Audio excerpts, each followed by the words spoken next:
need a little help.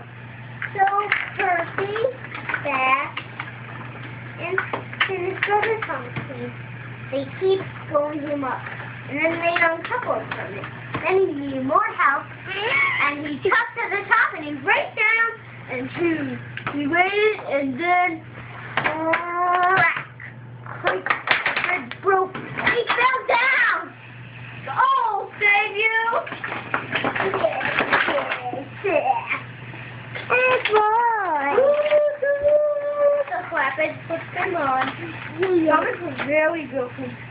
I see it.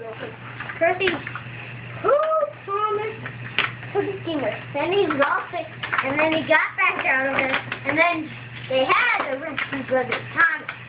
Percy got Brother Thomas, and he backed him up with brightness. You'll be okay. There you go. And then he dumped his flatbeds away.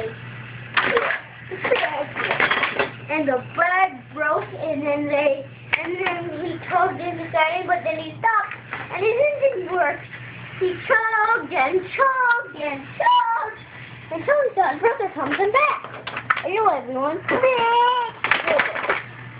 And they tugged and stopped, and he did stop. He kept on going, go.